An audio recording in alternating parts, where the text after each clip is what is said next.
Ok. Então vamos lá, eu quero saudar mais uma vez a igreja com a paz do Senhor, amém? Amém. Ótimo. Então vamos abrir nossas Bíblias para a nossa meditação dessa noite no livro de Gálatas, capítulo 5, versos 22 ao 25. Nosso tema hoje é fidelidade, né?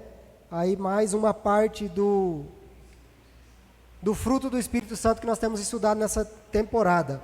Então, fidelidade em Gálatas 5, 22 a 25, que diz assim: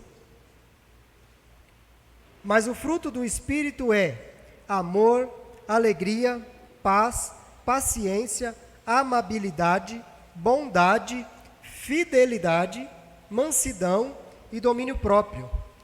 Contra essas coisas não há lei. Os que pertencem a Cristo Jesus crucificaram a carne, com as suas paixões e os seus desejos. Se vivemos pelo Espírito, andemos também pelo Espírito. Amém, até aqui. Quando a gente pensa em fidelidade, né, ampliando um pouco a visão aí a respeito da fidelidade, nós podemos pensar também em aliança, né? A fidelidade está ligado à aliança, a compromisso. Fidelidade é algo que está ligado à obediência, obedecer, integridade, né?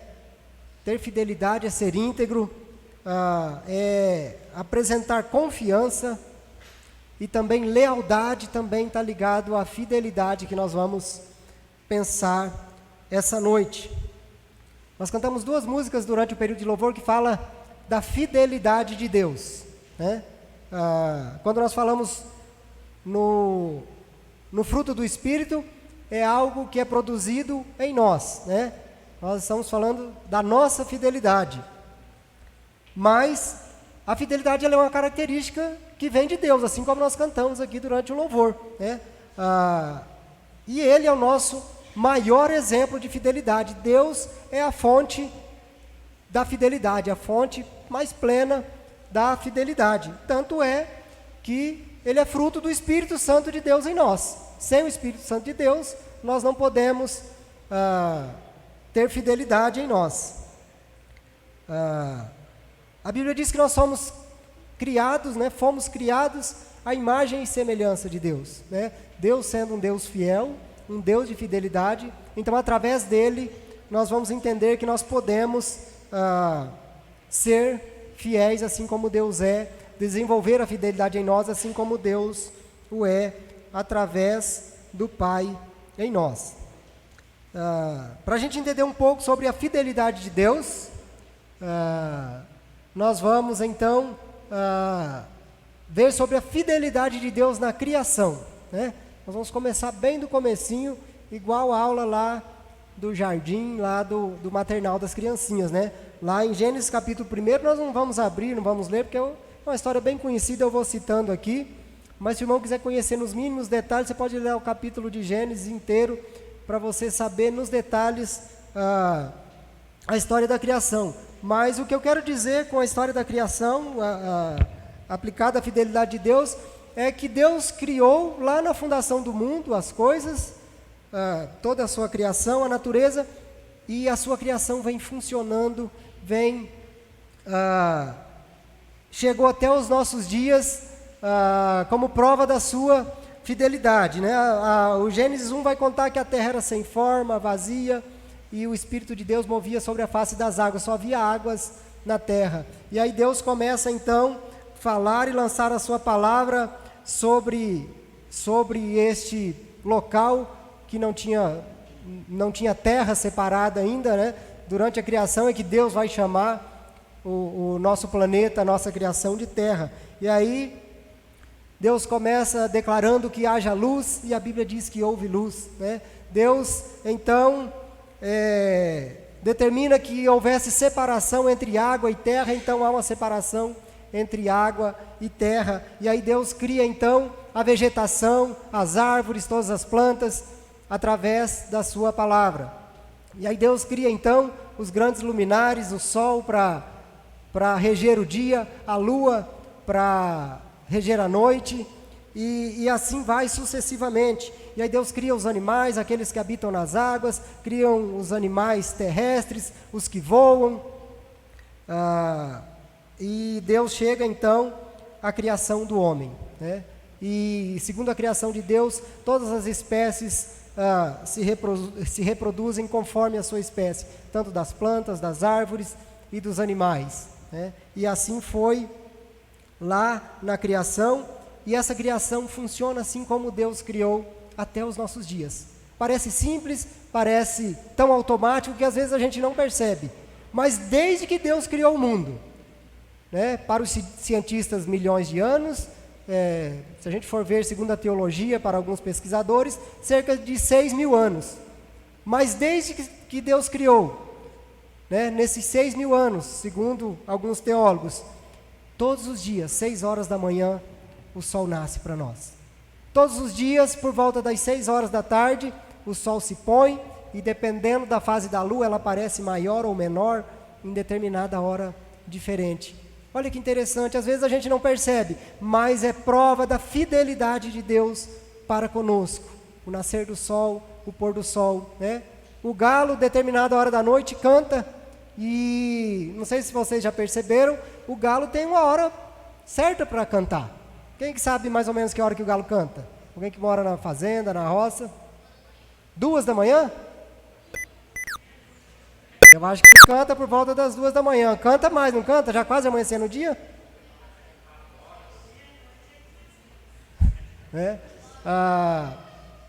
O galo canta nesses horários que ele canta, desde que Deus o criou, né? Como eu disse, parece aula de maternal. É algo simples, mas é algo que Deus criou e vem funcionando desde a sua criação, como prova da sua fidelidade para conosco, como prova da sua fidelidade nas mínimas coisas. As árvores, as plantas continuam produzindo os mesmos frutos, né? Aquela árvore que começou produzindo determinado fruto, ela produz o mesmo fruto até hoje, né? Salvo algumas intervenções do ser humano na natureza, ela funciona, assim como Deus o fez, como prova da sua fidelidade. Deus, ele é fiel desde o passado com aquilo que ele fez. E Deus, ele é fiel com aquilo que ele prometeu. Logo após a criação do homem, a conclusão da sua criação, viu Deus que tudo era bom e o mundo começou a funcionar.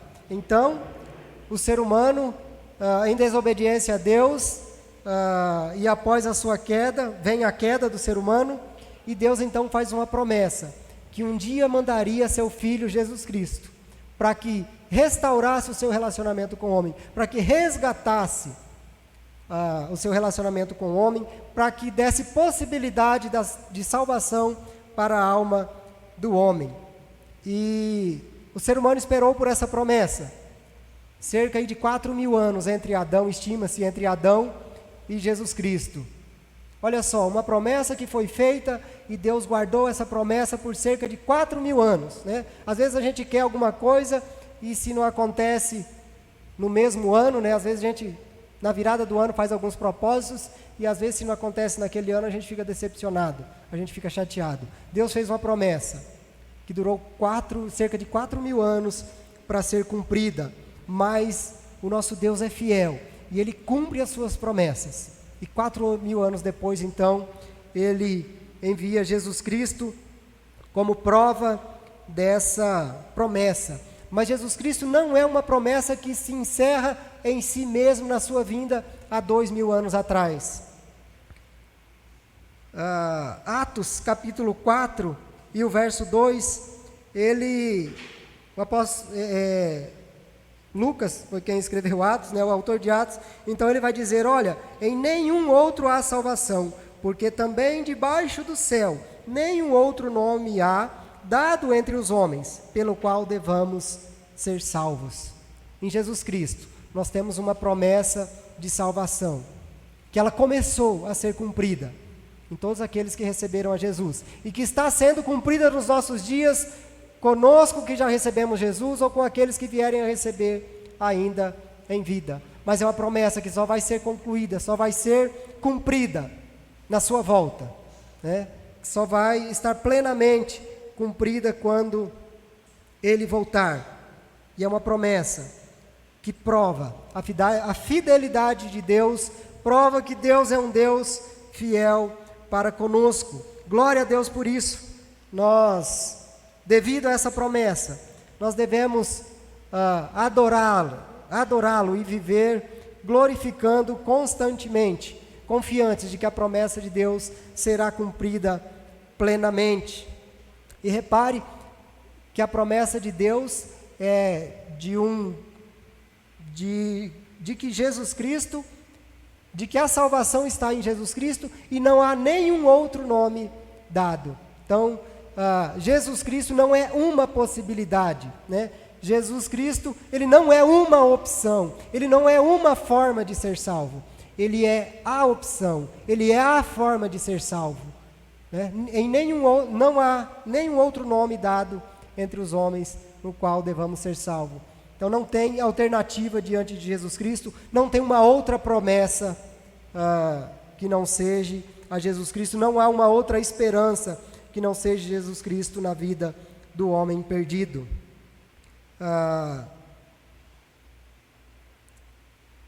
Quando nós olhamos para o fruto do Espírito Santo, a fidelidade, nós olhamos para a criação, nós vemos o homem como parte da criação, como eu disse, criado à imagem e semelhança de Deus, e que também deve desenvolver em si a fidelidade, assim como Deus é fiel naquilo que faz, naquilo que cumpre e naquilo que promete.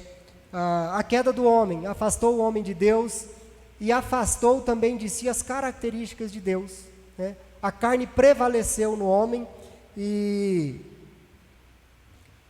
então a aproximação de Deus através de Jesus Cristo nos possibilitou trazer essa característica para nós de novo e desenvolver a fidelidade em nós, mas é somente através de Deus. O homem sozinho, o homem sem Deus, ele não é capaz de desenvolver aquilo que o fruto do Espírito Santo pode desenvolver nele. O homem sem Deus, ele é mau. O homem sem Deus, ele não está próximo da criação. O homem sem Deus é mau consigo mesmo, é mau com os outros. O homem sem Deus não é capaz de amar plenamente. O homem sem Deus não é capaz de ser fiel plenamente em tudo que ele precisa ser. Mas através do Espírito Santo habitando em nós, nós podemos desenvolver a fidelidade. A palavra fiel deriva de fidelidade. Então, quando nós somos fiéis àquilo que nós prometemos, aquilo que nós combinamos, nós estamos desenvolvendo o fruto da fidelidade em nós. Nós precisamos, como homens de Deus, mulheres de Deus, ser fiéis naquilo que nós combinamos, naquilo que nós contratamos, né? Seja nas coisas mais simples do dia a dia, assim como Deus tem sido fiel nas coisas mais simples do nosso dia, naquilo que Ele criou, nós também, como pessoas que têm o Espírito Santo em nós, precisamos ser fiéis nas mínimas coisas do nosso dia a dia, nos negócios que nós fazemos, no seio da nossa família, nas responsabilidades com os nossos filhos. Algumas coisas na nossa vida, elas precisam ir além, né? Algumas áreas da nossa vida, a fidelidade precisa ir além do que aquilo que nós simplesmente combinamos. Por exemplo, em algumas coisas nós precisamos ser fiéis e que nós não combinamos. Por exemplo, a lei de trânsito. Nós não fizemos nenhum combinado com a lei de trânsito. Eu não prometi nada no trânsito, mas existe uma lei que alguém criou e que eu tenho que ser fiel a ela. Tá certo? Eu tenho que, para dirigir, tirar uma carteira de habilitação. Eu não combinei com ninguém que eu precisava habilitar, mas eu tenho que ser fiel as leis que existem aí para reger a sociedade. Eu tenho que ser fiel ao meu próximo diante das leis da sociedade, né? Quando chega na esquina tem uma plaquinha de pare lá. Eu não combinei com ninguém que eu precisava parar naquela esquina, mas a plaquinha está lá dizendo que eu tenho que parar. E se eu não for fiel a essa plaquinha que está lá, eu posso ter um sério problema, ou de bater em alguém, ou de ser atropelado, alguém bater em mim e causar um transtorno danado, um prejuízo, se não causar um dano físico. Então, a fidelidade, ela age na nossa vida também no nosso relacionamento com o próximo, através da convivência social, através do meio que nós vivemos, e que não é somente naquilo que eu combino, mas é também naquilo que está determinado, né? Quando eu olho para o meu relacionamento familiar, para o meu relacionamento com os filhos, é muito importante eu ser fiel, eu ter fidelidade no meu relacionamento com os filhos. Por um lado, por aquilo que às vezes a gente combina, né? Aquilo que às vezes a gente promete para os filhos, é muito importante a gente ser fiel naquilo que a gente promete para os filhos. Eu vou contar uma história, confessar um pecado aqui para os irmãos, né? A Laurinha, nossa Laurinha menor, ela tem 8 anos. E certa vez, quando ela tinha, sei lá, uns 3 ou 4 anos, a professora dela passou uma tarefa. E eram duas opções que ela podia escolher. Uma eu não lembro qual que era, e a outra tarefa era fazer uma pipa. Pipa que voa, que você solta na linha, né? E a tarefa era fazer com o pai. E ela foi logo e escolheu fazer a pipa, né? E chegou em casa e me contou que a gente precisava fazer uma pipa. E eu, beleza, filha, vamos fazer uma pipa, combinado. E ela toda animada com aquela tarefa, e tinha um prazo, e ela me falou umas 2 vezes, e eu perdi o prazo, e tinha que ir no mato buscar bambu, num pasto, algum lugar, e acabou que eu não consegui ir lá cortar esse bambu, e passou o dia e eu não fiz a pipa com ela. Eu não fui fiel à minha palavra, eu não honrei o combinado com ela. E o que é mais interessante, ela ficou muito chateada, mas ela não ficou muito chateada só aquele dia, né? Até poucos dias atrás ela ainda chorava, lembrando da pipa que ela combinou de fazer, que eu prometi para ela, né? Os amigos levaram, e ela dizia, olha, todos os meus amigos levaram. E a outra tarefa era mais simples, era algo mais fácil. Ela dizia, olha, eu devia ter escolhido, eu não lembro mais o que era, né? Eu devia ter escolhido a outra coisa que a gente teria feito. Eu fui escolher a pipa, né? Eu não sou nenhum mestre fazedor de pipa, mas quando era criança eu fiz algumas.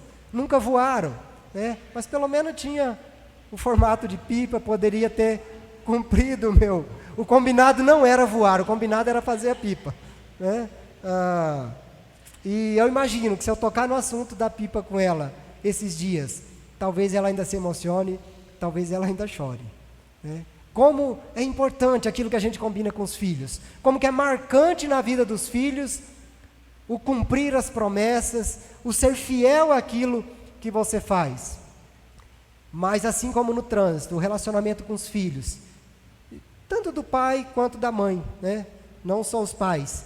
Existem algumas obrigações que estão intrínsecas à paternidade e à maternidade, que talvez você não tenha combinado, talvez você não tenha prometido, mas você precisa ser fiel também nesses princípios, também naquilo que compete a você como pai, compete a você como mãe, né? Está intrínseco na função do pai e da mãe estar presente, acompanhar, ouvir os seus filhos, né? Orientar, ensinar, amar, disciplinar, inclusive disciplinar, né? Isso não depende de você combinar com seu filho que você vai amá-lo. Você não precisa combinar com seu filho que você vai cuidar dele, que você vai prover as necessidades dele. Isso já vem carregado aí na sua função de pai, já vem carregado na sua função de mãe. Tá gravando, né, pastor? Qualquer coisa depois você corta. Eu vou entrar no assunto aqui, as escolas estão criando uma função de professor-tutor, né? Onde o o professor vai tutorar algumas crianças, uma quantidade de crianças. E essa criança na escola tem ali o tutor, que se ela tiver um problema, uma dificuldade pessoal, particular, qualquer que seja, ela procura esse professor para compartilhar o seu problema, para compartilhar a sua luta, né? Eu interpreto isso como, né, é uma obrigação da família, dos pais, mas os pais estão negligenciando e a escola está assumindo essa função. Assim, nada contra os professores, nada contra a escola. Agora, que tipo será? Qual será a ideologia do professor que vai aconselhar meu filho, seu filho? Será que ele tem os mesmos princípios que eu e os mesmos princípios que você? Então, qualquer área, né? Na área de relacionamento, na área sentimental, sexual, né? O que será que o professor vai dizer para uma criança quando procura? Olha, eu estou com dúvida aqui, né? Tô gostando desse coleguinha, né? Crianças de 12, 13, 15, até 18 anos, segundo grau, né? O que será que o professor tem para ensinar para os nossos filhos? Com todo o respeito aos professores, né? Ele tem os conceitos dele, as crenças dele, mas nós precisamos ter o cuidado, né? Não estou aqui culpando os professores, mas é algo que está acontecendo e na minha interpretação, porque as famílias têm negligenciado. Ser fiel ao seu papel de pai, ser fiel ao seu papel de mãe. Vale aí um alerta, né? Vamos ficar espertos aí no cuidado dos nossos filhos. A fidelidade em nós também se aplica no relacionamento conjugal, né? Aquelas promessas que nós fizemos lá no altar, né? Talvez já faz bastante tempo, talvez você nem se lembra mais de todos, mas eles foram feitos, né? A fidelidade no relacionamento conjugal, ela não se aplica só no ser fiel de não trair, né? Mas aqui a fidelidade do fruto do Espírito, ele também se aplica em ser fiel naquilo que nós combinamos, de amar, de respeitar, de cuidar, de zelar, em todas as circunstâncias, em todos os momentos da vida, em qualquer condição que esteja o seu cônjuge, né? É preciso a gente relembrar os votos que nós fizemos. Talvez você diga, olha, eu não fiz voto nenhum, né? Porque eu não fiz cerimônia religiosa, não fui na igreja, né? Só casei no civil. Mas às vezes tem um juiz de paz que cobre esses votos também. E independente de você ter feito esses votos, assim como na paternidade, a fidelidade a alguns princípios no relacionamento conjugal, eles estão intrínsecos ao você assumir um relacionamento conjugal, né? O casal, tanto o marido quanto a mulher, tem os seus papéis, as suas responsabilidades. E às vezes a convivência, às vezes o dia a dia, a intimidade, a gente vai deixando esses compromissos em segundo plano. Às vezes vai caindo no esquecimento e às vezes a liberdade vai nos levando para um nível de relacionamento e que a nossa fidelidade aos princípios do casamento vão ficando de lado. Mas nós precisamos resgatar a todo dia, a cada dia, né? Os princípios da fidelidade, sim, de não envolver com outra pessoa, mas a fidelidade de ser amoroso, de ser carinhoso, de dar atenção, de ouvir, de compartilhar, de respeitar, de tratar com carinho, com afeto. A Raniel e eu fizemos esses votos esse mês, dia 10 de outubro. Completou 13 anos que nós fizemos esses votos diante do pastor, diante da nossa família. E é desafiador, né? Sempre, né? Como eu disse, às vezes o tempo passa e aí a liberdade, a intimidade vai tomando conta, mas nós precisamos resgatar sempre a fidelidade aos nossos votos, a fidelidade àquilo que compete a nós como marido, a fidelidade àquilo que compete a nós como esposa nos nossos relacionamentos. A fidelidade, além de envolver o nosso relacionamento uns com os outros, nosso relacionamento com o próximo, com a sociedade, é uma parte do fruto aí que se diferencia um pouco das outras, né? Tem partes do fruto do Espírito Santo que ela vai tratar conosco mesmo, tem parte do Espírito Santo que vai tratar do nosso relacionamento com o próximo. E a fidelidade é uma parte que ela trata do nosso relacionamento com o próximo e do nosso relacionamento também com Deus. Então a fidelidade, nossa fidelidade pode ser de nós para o outro e também é de nós para Deus, né? Nós servimos a um Deus que também exige de nós fidelidade. 2 Timóteo 2, o verso 13. Deixa eu encontrar aqui que eu não transcrevi no esboço.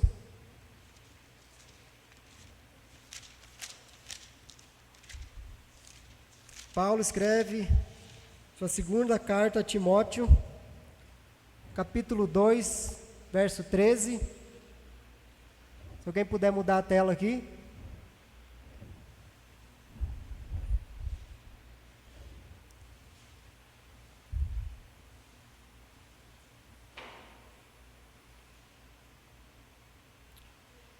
Paulo diz assim, olha, se somos infiéis, ele permanece fiel, pois não pode negar-se a si mesmo.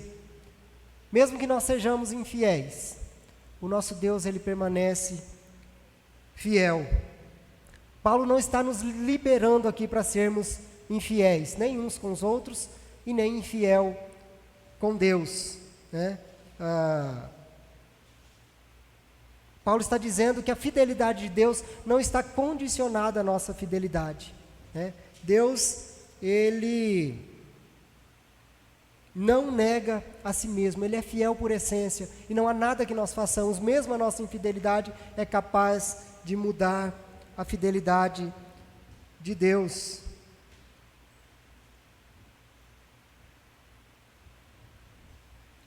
E quais são os nossos compromissos com Deus, já que a nossa fidelidade está ligada a compromisso, né? Nós temos alguns compromissos com Deus também, que nós precisamos ter uma atitude de fidelidade. Uma delas é de amar a Deus sobre todas as coisas e o próximo como a nós mesmos, né? É um dos mandamentos que Jesus trouxe e ele resumiu todos os mandamentos nesse.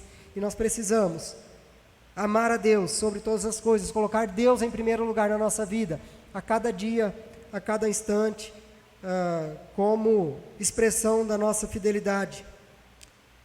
Quando nós recebemos Jesus Cristo na nossa vida, nós somos levados ao batismo. E uma vez batizados, nós passamos a pertencer à Igreja de Cristo, né? O nosso relacionamento com a Igreja de Cristo também faz parte da nossa fidelidade com Deus, né? Nós precisamos cumprir também os nossos compromissos com a igreja como agência do reino de Deus aqui na terra, como parte do reino de Deus, até que nós chegamos no reino de Deus plenamente.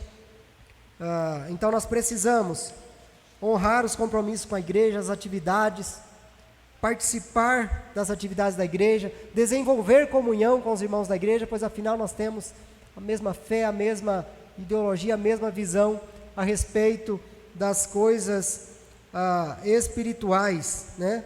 Nós precisamos contribuir com as atividades da igreja, com as propostas da igreja, como parte do reino de Deus aqui na igreja, aqui na terra.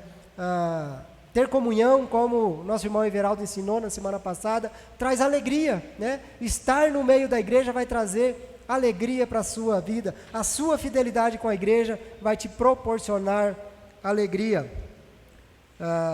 Olhando para o nosso relacionamento com Deus, nós temos o compromisso, temos que ter fidelidade no nosso compromisso de adorar, né? De adorá-lo. E adorar a Deus, às vezes a gente confunde um pouco com música, né? Quando a gente vai lá nas mídias, né? Tem lá louvor e adoração, música para adoração, né? Algumas igrejas chamam ministério de adoração, e a gente precisa entender que a adoração, ela vai além do que cantar a Deus, do que louvar com músicas, né? Adoração, ele é um estilo de vida de obediência a Deus, é um estilo de vida que agrada a Deus, né?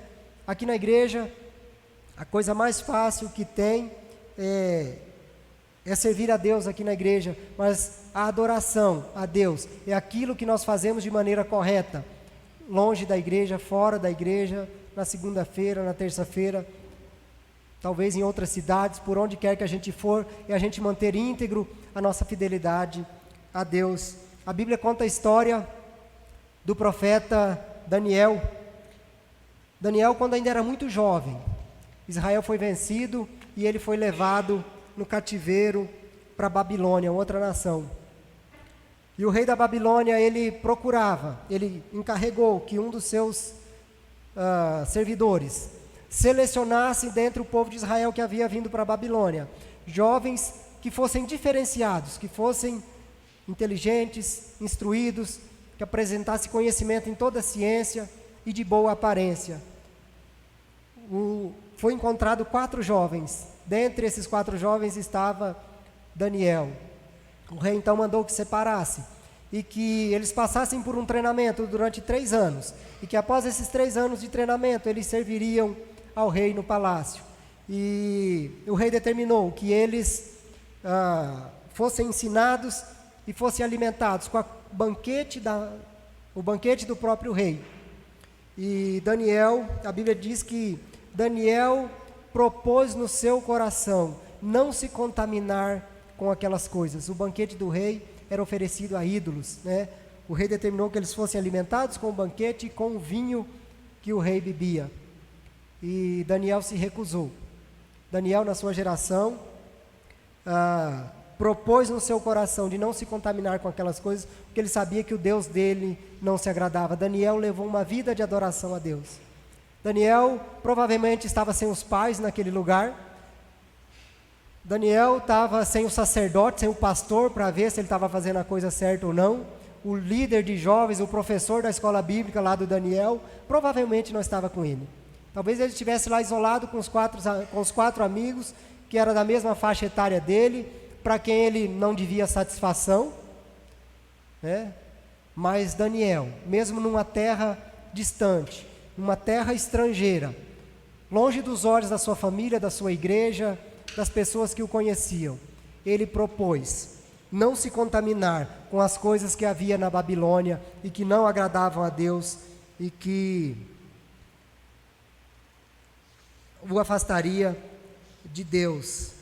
Assim deve ser a nossa vida, como servos fiéis ao Senhor, que decide a cada dia levar uma vida de fidelidade e que agrada a Deus, de obediência a Deus e de andar com Deus, assim como o Daniel, que a gente possa propor no nosso coração ser fiel a Deus assim como ele foi.